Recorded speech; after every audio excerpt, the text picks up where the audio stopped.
Bien-aimés, nous avons l'information qu'il y aura la fin. Et qu'un jour le Seigneur reviendra.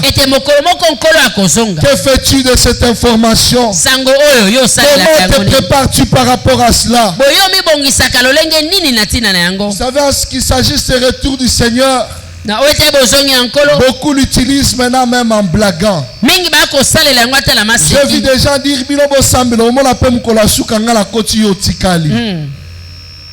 certains pensent qu'il s'agit d'un jour où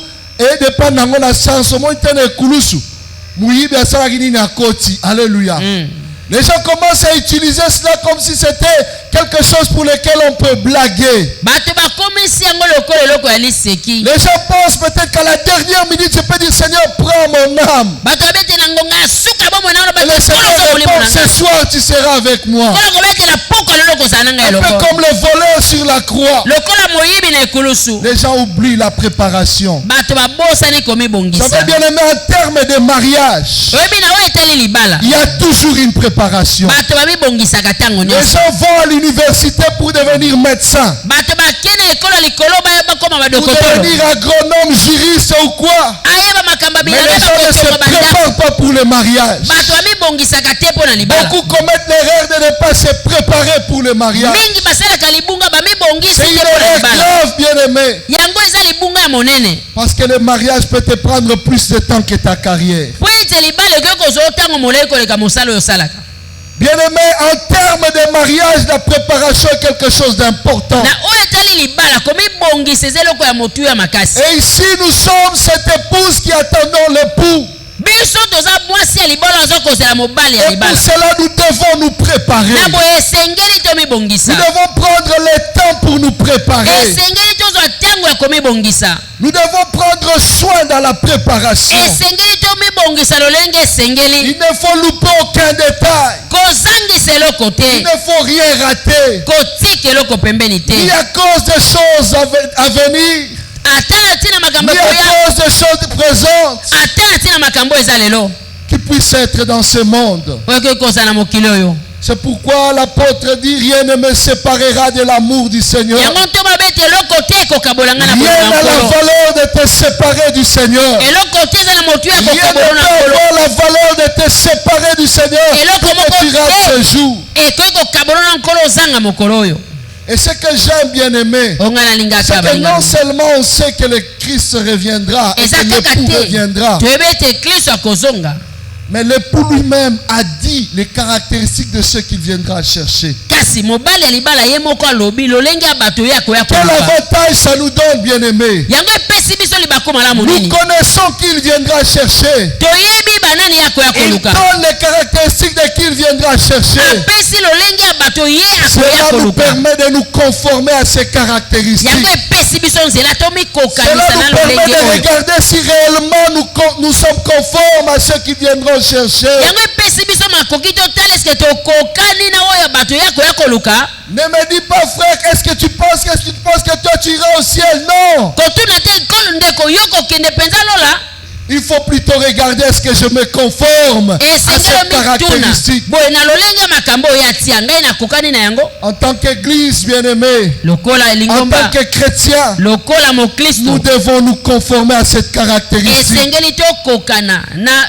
Christ décrit. C'est un peu comme ce mari qui dit moi je veux avoir une femme courte, sombre, de tel poids ou je ne sais pas quoi.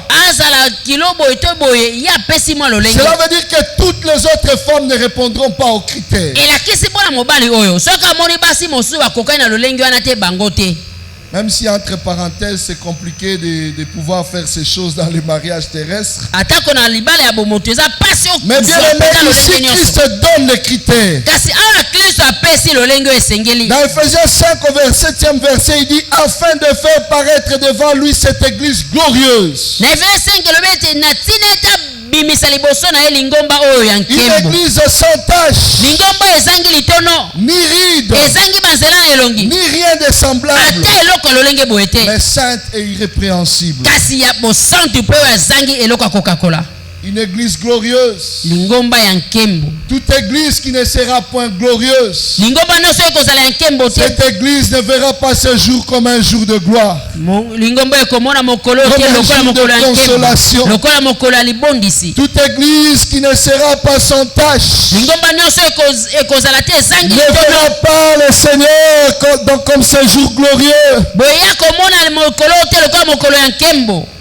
Toute église qui ne sera irrépréhensible ne pourra participer à ces festins. Bien-aimé, on ne négocie pas sur ces choses. On ne négocie pas sur ces choses. Il n'y a pas à dire, Seigneur, je vis d'abord comme ça, de manière à ce que quand je serai très proche de ton avènement, je vais changer. C'est aujourd'hui que tu dois apprendre à être sans tâche. Aujourd'hui que l'église doit apprendre à être irrépréhensible. C'est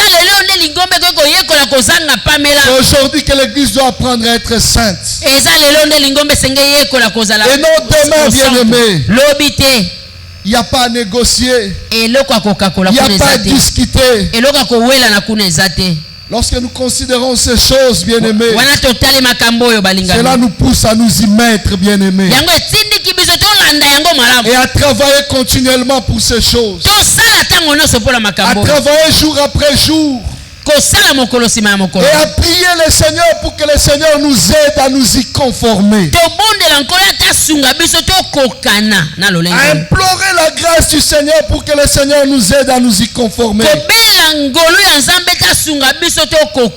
Mais la troisième chose que j'aime, c'est quoi? C'est que non seulement l'époux décrit les caractéristiques de l'épouse, mais différemment des hommes, cet époux s'investit pour que l'église puisse posséder ces caractéristiques.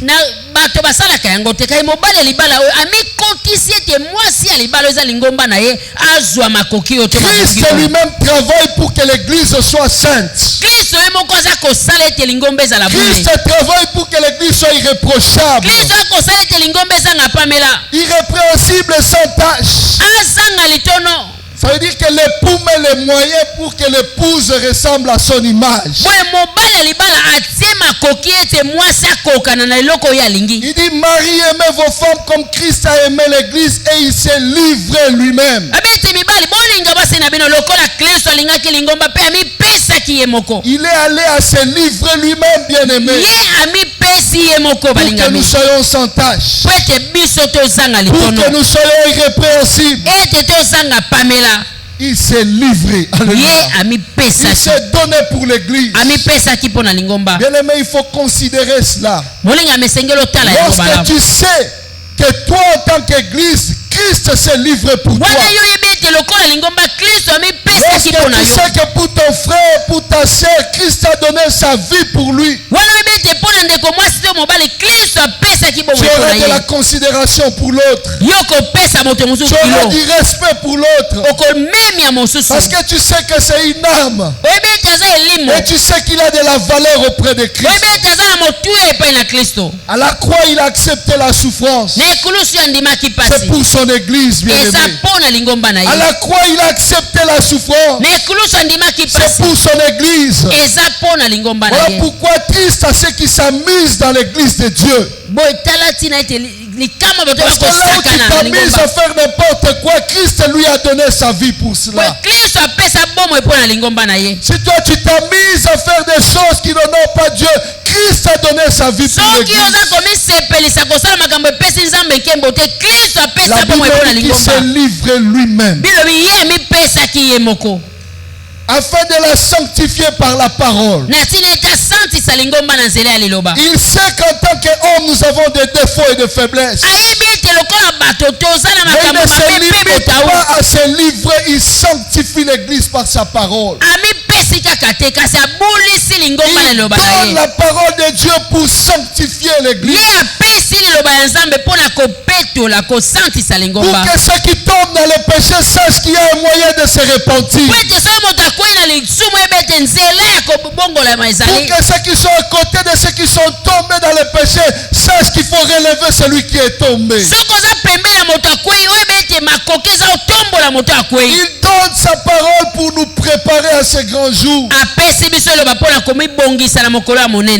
Vous savez, bien aimé, la parole de Dieu nous encourage, elle nourrit notre âme. Mais la parole de Dieu aussi nous purifie.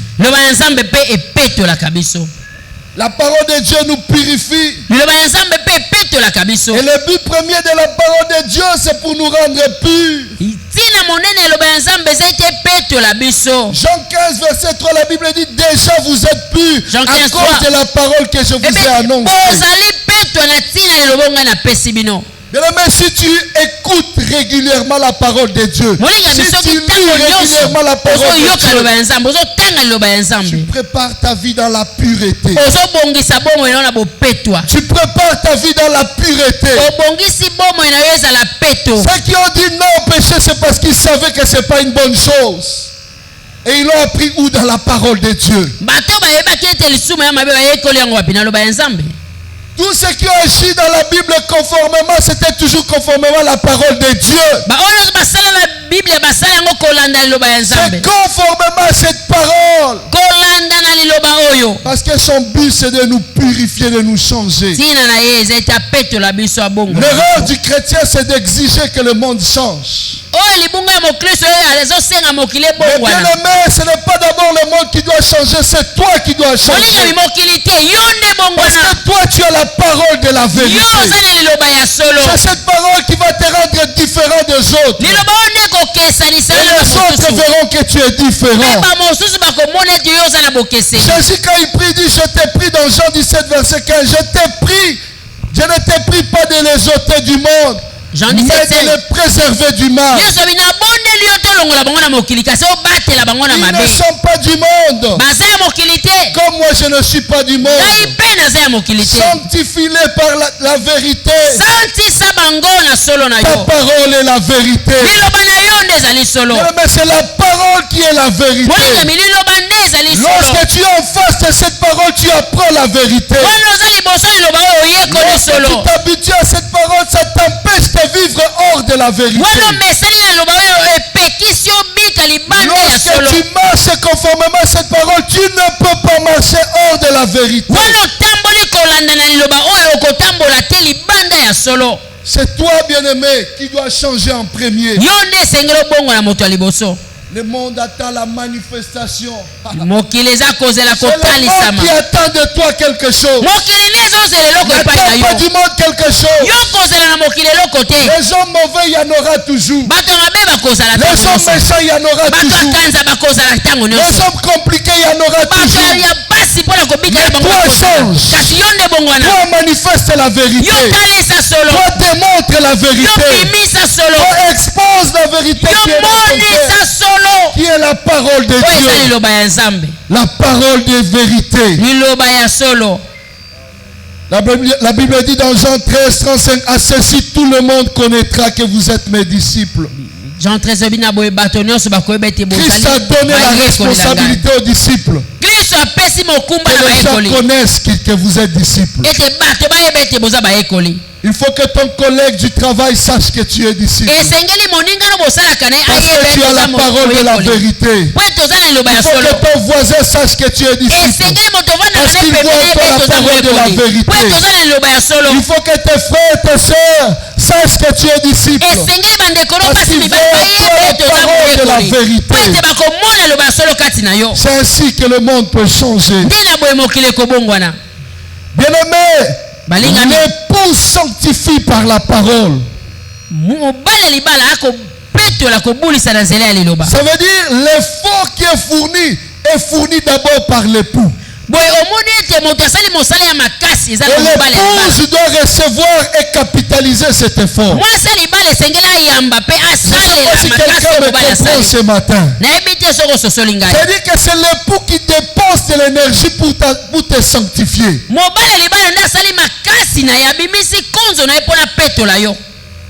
C'est pourquoi si tu comptes sur tes propres efforts, tu ne pourras jamais te sanctifier. Je dis souvent aux jeunes, il est impossible d'être un bon jeune si tu veux seulement être un bon jeune. Ça ne suffit pas. Il suffit pas de vouloir être un bon responsable et devenir un bon responsable. Tu as besoin de la grâce du Seigneur. Tu as besoin de l'orientation du Seigneur. Seul le Seigneur peut faire de toi cet homme dont les hommes peuvent avoir besoin. Seul le Seigneur peut faire de toi cet ouvrier utile à l'œuvre du Seigneur. Ce n'est pas par tes propres efforts. La Bible dit dans Romains 1:22, ces vantants d'être sages, ils sont devenus fous. Vous savez, tu peux être pris dans les propres pièges de ta sagesse. Tu peux être pris dans les propres pièges de ton intelligence. D'ailleurs, c'est un exemple criant du monde aujourd'hui. L'homme se prend dans les propres pièges de son intelligence. C'est l'homme qui crée ce qui le détruit. C'est l'homme qui crée ce qui lui apporte des problèmes. Entre guillemets, donc c'est l'homme qui se crée tous les problèmes dont il fait face aujourd'hui. Voilà pourquoi tu as besoin de la sagesse d'en haut. Seul ce qui vient d'en haut peut te faire du bien. Seul ce qui vient d'en haut peut être pour ton bénéfice. 1 Thessaloniciens 5 verset 23. 1 Thessaloniciens 5 23. Que le Dieu de paix vous sanctifie lui-même tout entier. Que le Dieu de paix lui-même vous sanctifie. Que le Dieu de paix lui-même te sanctifie. C'est pourquoi j'aimerais te dire, bien-aimé, pendant ce séminaire de prière, demande que Dieu lui-même te sanctifie. Il y a des choses qui ont été compliquées pour toi. Demande que lui-même te sanctifie. Je parlais un jour avec un jeune. Il me disait, faut pas dire comprendre kate. Ata soki na ngina kosate. Na su penza décision na kosate na bandi ko loba lokute fo bimaka. Que le Dieu du ciel lui-même te sanctifie. Aujourd'hui, on ne voit plus ce genre de prière où les gens pleurent. Ils disent, Seigneur, j'ai besoin que tu me sanctifies. Seigneur, j'ai besoin que tu me donnes un cœur pur.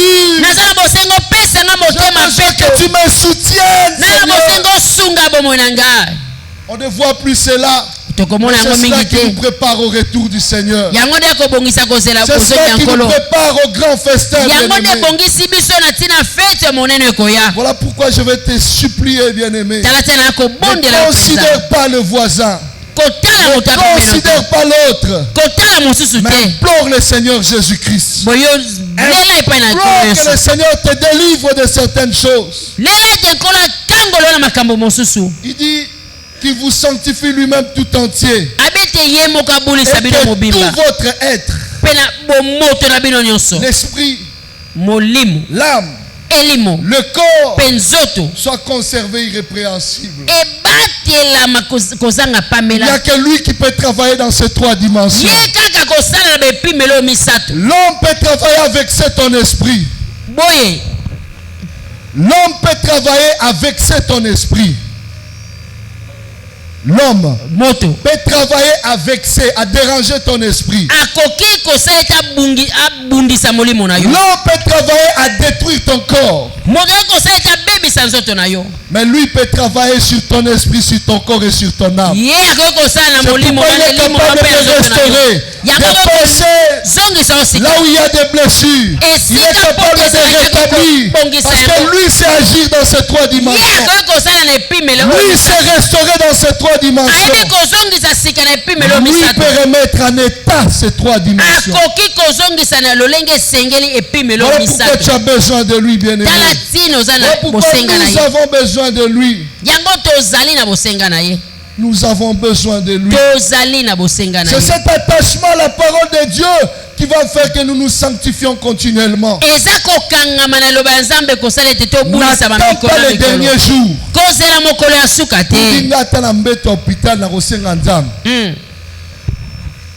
Le psalimiste dit, je serre ta parole dans mon cœur. Afin de ne pas pécher contre elle. Il dit, je serre ta parole. Je serre ta parole. Vous savez, bien aimé, lorsque tu n'as pas la parole de Dieu dans ton cœur, il te sera même difficile de retrouver des versets. Alléluia. Si tu penses que tu auras le temps les derniers jours, on va verser. Voilà. Mais lorsque tu serres la parole dans ton cœur, à chaque circonstance, tu auras une parole à propos. À chaque action, ta réaction sera la parole. Comme nous avons vu le dimanche passé, Christ, s'il a réagi à la parole, c'est parce qu'il avait, à la parole du diable, c'est parce qu'il avait la parole en lui. On n'apprend pas la parole pour l'utiliser, après on oublie. Mais on serre la parole contre soi. Où sont les chrétiens qui serrent la parole? Où sont les chrétiens qui s'affectionnent aux choses célestes? La Bible dit, si vous êtes d'en haut, affectionnez-vous aux choses. Tu ne peux pas prétendre aller en haut. Si ici sur terre tu ne t'affectionnes pas aux choses d'en haut, tu ne peux pas prétendre avoir part aux choses d'en haut. Si sur terre tu ne t'affectionnes pas aux choses d'en haut, si vous êtes d'en haut, c'est ici que ça commence. C'est ici que ça doit commencer.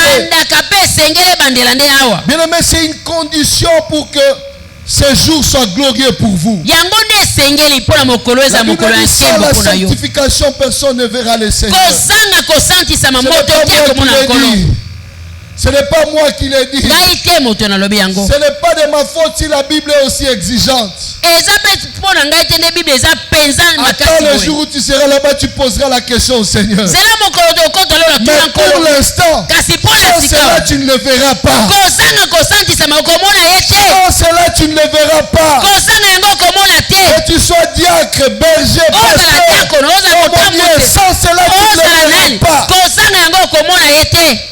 C'est une condition, bien-aimé. C'est la parole qui nous sanctifie.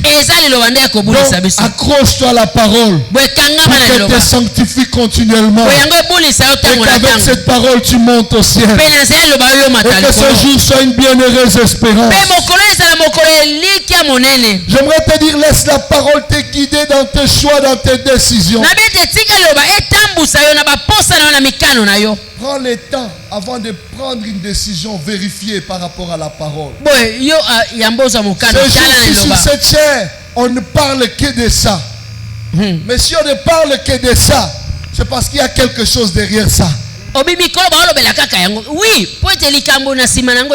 C'est parce que le Seigneur a caché quelque chose derrière cela. Laisse ta parole te guider dans tes choix.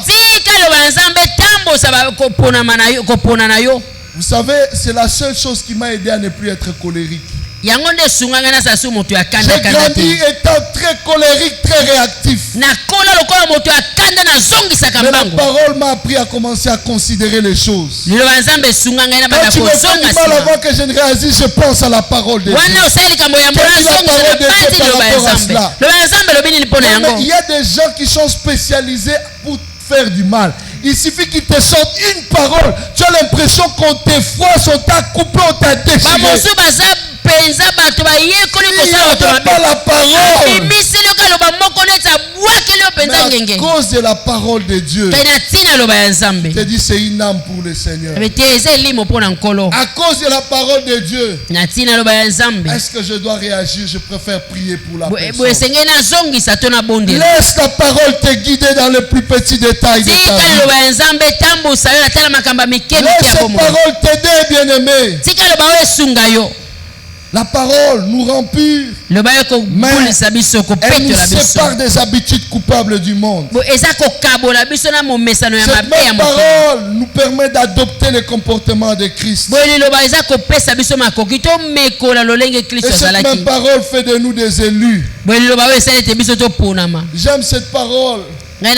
Alors que son serviteur Élise croyait être seul. La Bible dit dans 1 Roi 19, 18, mais je laisserai en Israël 7000 hommes, tous qui n'ont point fléchi genou devant Baal et dont la bouche ne l'a point baisé. 7000 qui ont considéré la parole de Dieu, qui ont refusé d'agir autrement que la parole de Dieu. Oui, bien-aimé, c'est possible. Cette même parole fait de nous des élus. La Bible dit Pierre dans 1 Pierre 2. Pierre apôtre de Jésus-Christ à ceux qui sont étrangers, qui sont élus par la sanctification.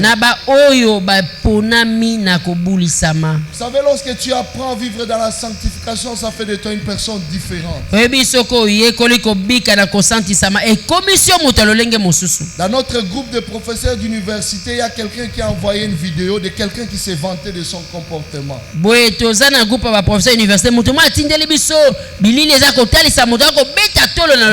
Il dit, moi je suis sage.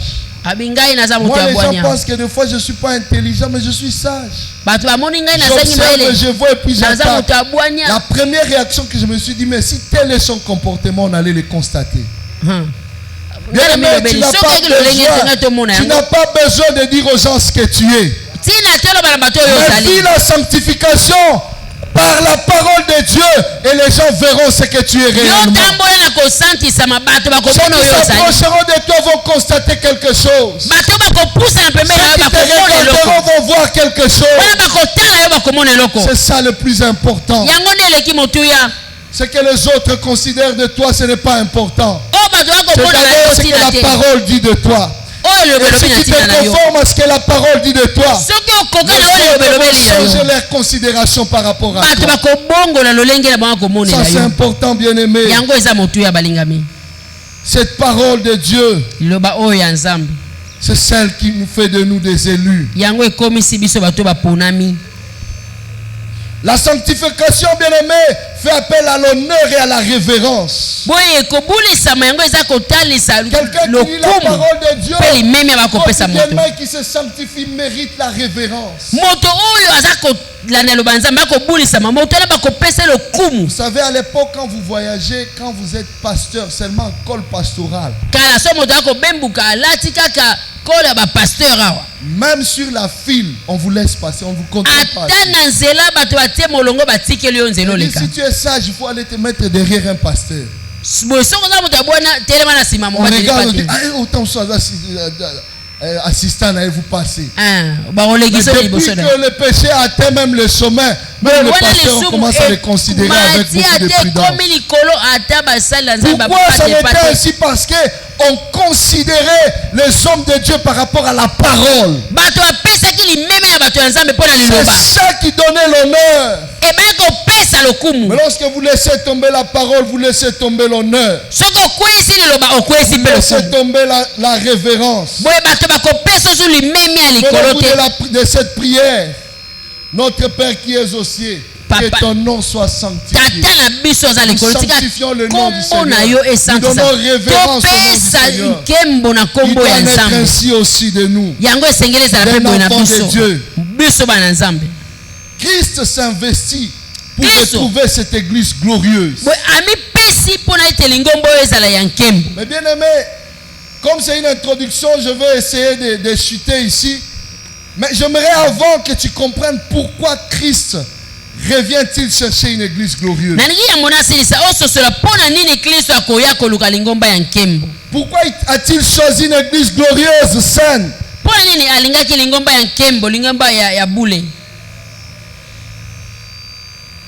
La première des choses, c'est parce que celui qui revient prendre l'église d'abord est saint. Alléluia. Lui qui revient, il est saint. L'église qui vient prendre doit être une église sainte. Il ne peut pas revenir prendre une église impure alors qu'il est saint. Voilà pourquoi j'ai dit ça ne se négocie pas. La Bible dit, mais puisque celui qui vous a appelé saint, vous aussi soyez saint. Toute votre conduite, Selon qu'il est écrit, vous serez saints car je suis saint. Il vient chercher cette église sainte. Il est saint. Il n'y a pas de relation entre la lumière et les ténèbres. Les ténèbres ne peuvent pas venir chercher la lumière, ni la lumière chercher les ténèbres. Si l'un vient vers l'autre, c'est pour chasser l'autre. Si tu veux que Christ vienne vers toi et que ce jour soit un jour glorieux, il faut être saint comme lui.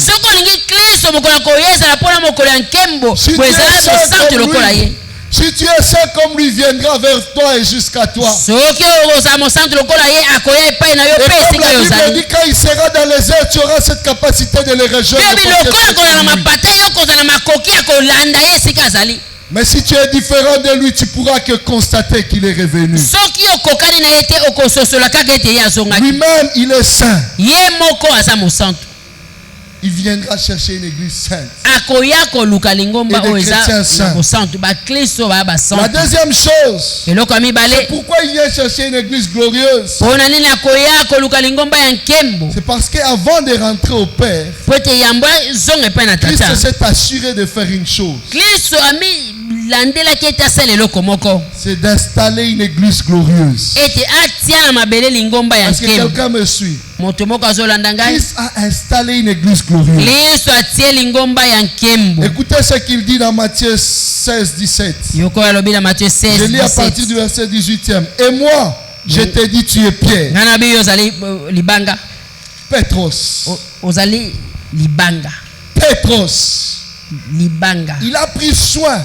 Je continue d'abord, il dit, et sur cette pierre, Petra, je bâtirai mon église. Il n'a pas bâti son église sur le sable. Il n'a pas bâti son église sur les airs. Encore moins sur l'eau. Mais il a bâti son église sur les rochers. Pour être sûr que son église ne puisse être jamais déboulonnée. Pour être sûr ne peut déranger son église. Cela veut dire, bien aimé, que Christ est rentré au Père. Il est déjà installé dans une position glorieuse. Donc il est possible qu'il vienne te trouver en dehors de cette position. Lorsqu'il reviendra, il attendra que tu sois dans cette position. Et mieux encore, que tu fructifies la gloire dans laquelle il t'a mis. Souvenez-vous, bien aimé. Oui, alors que Christ est en train de comparer dans Matthieu 25 le royaume des cieux. Il donne l'exemple de ces serviteurs qui donnent des talents. Il part. Et quand il revient, celui qui l'a appelé bon serviteur, qu'est-ce qu'il a fait? Il a pris les 5 talents, il en a fructifié, il en a fait 10. Un autre a pris 2, il en a fait 4. Mais l'autre, il a pris 1, il est allé cacher. Il te dit, voilà, j'ai évité des problèmes parce que toi, tu sèmes là où tu n'as pas moissonné. Bien-aimé, Christ est installé sur le rocher. Et il dit, les portes de ce jour de mort ne prévaudront pas contre toi. C'est le talent qu'il t'a donné. Et lorsqu'il reviendra, il veut te trouver et fructifier ses talents. Et fructifier la gloire dans laquelle il t'a laissé. C'est pourquoi, bien aimé, quand tu es dans l'église, tu es sujet à recevoir quelque chose de la part de Dieu. Pour l'édification de l'église. Dieu ne te placera jamais dans l'église sans te donner quelque chose pour l'édification de l'église. Il cherchera ceux qui ont reçu. Qui ont fructifié ceux qu'ils avaient reçu. Si toi tu es dans l'église comme visiteur, moi je n'ai rien reçu, j'attends seulement le retour du Seigneur. Le Seigneur s'étonnera de toi. Seigneur s'étonnera de toi. Il dit dans sa parole, aux hommes il a donné le temps d'apôtre, aux autres l'évangéliste, aux autres de ceci, aux autres de ceci. Dans les autres tu es dedans. La seule question c'est de savoir quand tu fais de ce que tu as reçu. Quand tu fais de ce que tu as reçu. J'aimerais te conseiller bien aimé. Ne reste jamais à l'église sans avoir rien fait alors que tu as reçu. Parce que tu as reçu. Que tu ne fais rien avec ce que tu as reçu. Ce jour t'arrachera le pain que tu as reçu. C'est ce que dit ce verset. Nous avons tous reçu. Et Christ reviendra pour cela. Il va appeler bon et fidèle serviteur. Vous savez, il y a des gens qui se permettent d'envier les autres. Frère, on a bien. Amodera a bien. Frère, on a bien. Athée a bien. Tu penses que toi, tu n'as rien reçu. Alléluia. Amen. Tu penses que toi, tu ne sais rien faire. Le premier jour où je savais que je pouvais prêcher, c'est le jour où j'ai osé prêcher. Et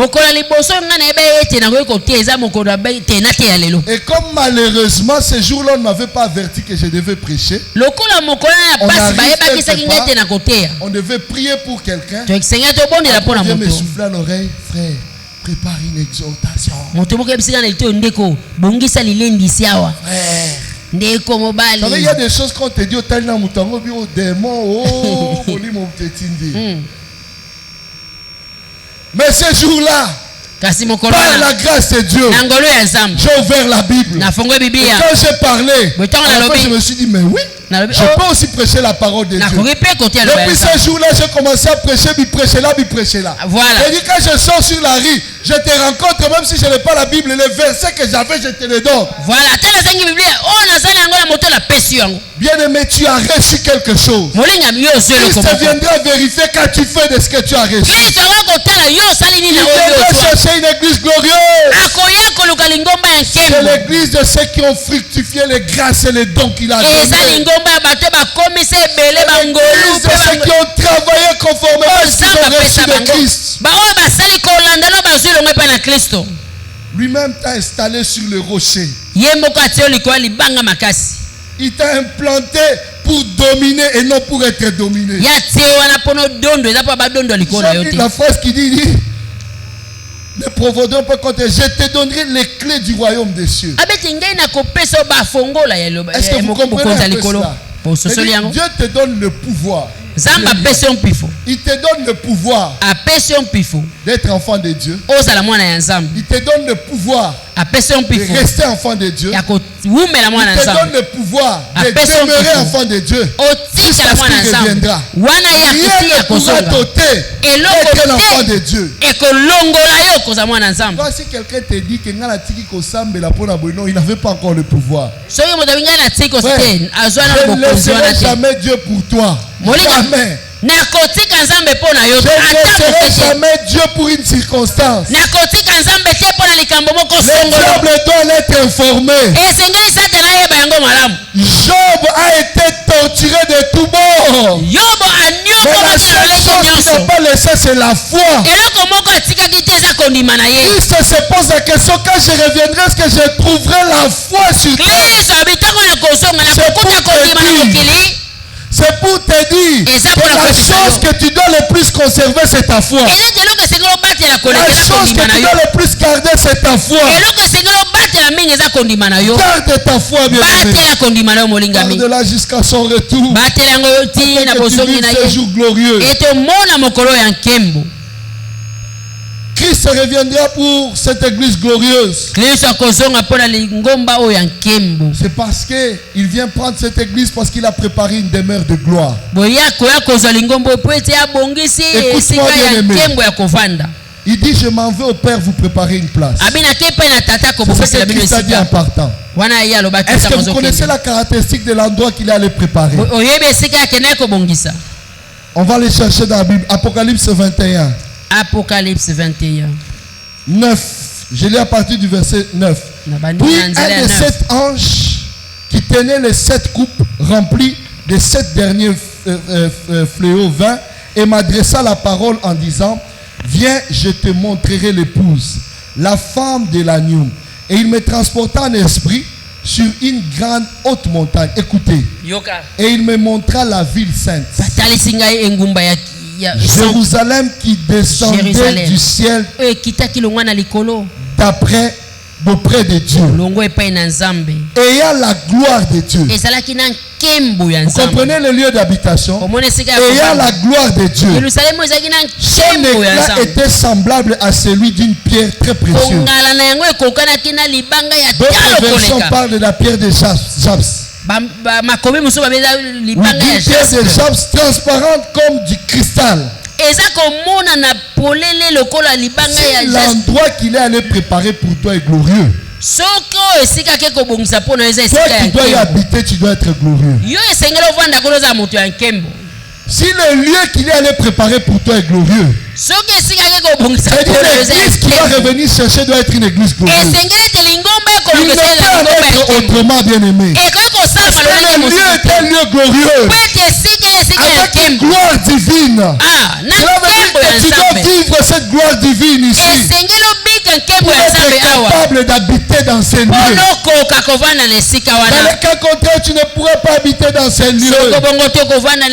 Et Jean d'Apocalypse 7, verset 9, comment il décrit ces gens de toute langue, de toute tribu. Il dit devant le trône, revêtus de robes blanches. Voilà comment ils sont beaux. Comment ils sont glorieux. Et autre chose, bien aimé, c'est qu'il reviendra chercher une église glorieuse parce qu'il reviendra dans la gloire lui-même. Lui-même reviendra dans la gloire. Donc il ne peut que venir chercher une église glorieuse. La Bible dit ceci, Matthieu 24, alors le signe du Fils de l'homme paraîtra dans le ciel. Toutes les tribus de la terre se lamenteront. Elles verront le Fils de l'homme venant sur la nuée du ciel avec puissance et grande gloire. Est-ce que vous comprenez ce tout? Avec puissance et grande gloire. Ce n'est pas pour les hommes qui ne sont pas glorieux. Ce n'est pas pour des hommes avec tâches. Ce n'est pas pour des hommes avec reproches. Ce n'est pas pour des femmes avec problèmes. Mais c'est pour ces gens irrépréhensibles qui reviendront dans la gloire. La dernière partie de Marc 38 dit quand il reviendra dans la gloire de son Père avec ses saints anges. Christ reviendra dans la gloire pour chercher une église glorieuse et l'amener dans un lieu glorieux. C'est pourquoi, bien aimé, aujourd'hui veut te faire vivre de gloire en gloire pour que tu sois conforme à la gloire de son retour. Il veut t'amener de gloire en gloire, de perfection en perfection, dans tous les domaines de ta vie, pour que tu sois conforme à ce jour de gloire. J'aimerais te faire comprendre aujourd'hui que pendant que nous serons en train de prier cette semaine, demande au Seigneur de t'amener dans la perfection. Demande au Seigneur de t'amener de gloire en gloire, de te faire exceller dans des choses afin que tu sois conforme à la gloire de son retour. Afin que ces jours-là, que ça ne soit pas une négociation, mais que ce soit la gloire qui attire la gloire, que ce soit la puissance qui attire la puissance, que ce soit ce festin des hommes glorieux, un seul caractère. Ces choses sont possibles, mais nous avons besoin de la grâce de Dieu. Ces choses sont possibles, Nous avons besoin que le Seigneur nous soutienne. Ce matin, je vais vous inviter à prier. Pendant la semaine, nous allons voir les 7 églises d'Apocalypse. Nous allons voir ce que Dieu reproche aux églises et ce que Dieu demande aux églises. Cela va nous permettre de voir comment il faut vivre dans la sainteté, comment il faut vivre dans la gloire. Et nous allons clôturer ce séminaire en parlant de l'église primitive, l'église modèle. Et nous allons nous comparer à cette église pour savoir si nous tenons encore la route. Relevons-nous, nous allons prier. Mais je t'en supplie, bien-aimé, implore ton maître. Implore le Dieu de ton salut. Dis-lui, Seigneur, je ne veux pas manquer ce jour. Dis, Seigneur, aide-moi. Mais toi-même, tu ne pourras pas. Certes, c'est difficile. Certes, ce n'est pas toujours facile. Mais la grâce de Dieu est disponible. C'est pourquoi nous sommes au temps de la grâce. Au temps où les faibles peuvent dire je suis fort. Au temps où les ignorants peuvent acquérir la connaissance. Nous sommes dans un siècle où si tu as la volonté, tu demandes la grâce de Dieu. Dieu peut t'amener dans une dimension de gloire qui te permet d'attendre son retour. Nous sommes dans un siècle bien-aimé où si tu as la volonté et si tu te confies au Seigneur, le Seigneur peut t'amener à vivre dans la sanctification. Nous sommes dans un siècle où le Seigneur est disponible pour tous ceux qui l'aiment, tous ceux qui le cherchent de tout cœur. Nous sommes dans un siècle où le Seigneur est en train de regarder à ceux qui exposent leur cœur à lui, à ceux qui pleurent jour et nuit. Seigneur, oui, c'est vrai que je te sais, mais regarde tes défauts. Regarde ce que je n'arrive pas à faire. Soutiens-moi, Seigneur. Aide-moi, Seigneur. Mais c'est ce temps de grâce. C'est ce temps de grâce. Je te convie à profiter pleinement de ce temps de grâce. Je t'invite à implorer le Seigneur dans ce temps de grâce. Et demander la grâce du Seigneur sur ta vie. Alléluia, Seigneur Jésus. Alléluia. Seigneur, nous sommes là, Yahweh. Nous sommes là, Seigneur éternel.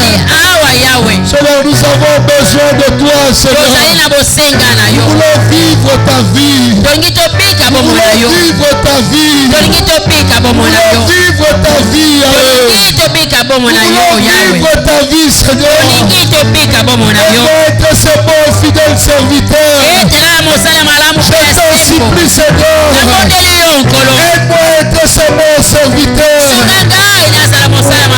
Aide-moi à serrer ta parole. À ne pas m'éloigner, Seigneur, de ce chemin, Yahweh. À ne pas m'éloigner de ce chemin. Viens m'aider, Seigneur. Alléluia. Viens m'aider, Seigneur. Jusqu'à ta gloire